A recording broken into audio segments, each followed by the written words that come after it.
Have you ever wondered what inflation is and how it affects you? Well, inflation in simple terms is the rate at which the overall price of goods and services is rising. As these costs increase, the purchasing power of your money, or what you can buy with each unit of currency, begins to fall. It's like a seesaw. As prices go up, the value of your money goes down. In essence, when inflation is high, each unit of currency buys fewer goods and services. So, what causes inflation? Let's start with the first of the three main causes: demand pull inflation. This occurs when demand for goods and services exceeds their supply. Imagine everyone wanting to buy the latest smartphone, but there aren't enough phones in stock. The price goes up, right? That's demand pull inflation in action. Next, we have cost push inflation. This happens when the costs of production increase, causing producers to raise prices to maintain their profit margins.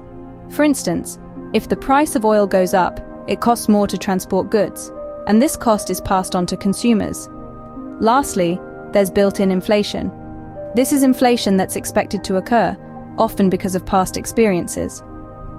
Workers, for instance, might demand higher wages in anticipation of future price increases, which can then lead to those very increases. These factors often interact with each other, creating a complex web of causes and effects. But how does inflation play out in our daily lives? Let's consider something as simple as buying a loaf of bread. Today, you might stroll into your local store and pick up that loaf for $1. But what about next year? Due to inflation, you could find yourself needing to shell out $1.02 for the same loaf. It might not seem like much, but it adds up.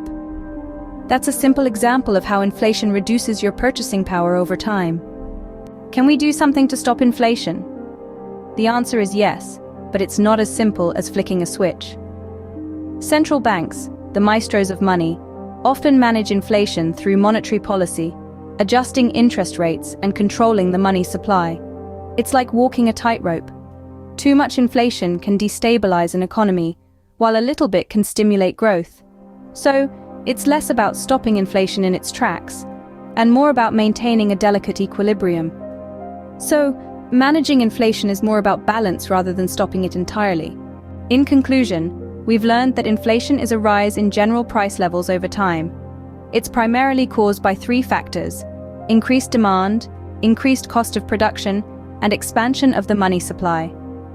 Everyday life reflects inflation when we notice the price of bread or milk creeping up. Managing inflation involves a delicate balance of monetary policies, primarily by central banks. Understanding inflation helps us make sense of our economy's health and our personal finances. So, keep an eye on those price tags.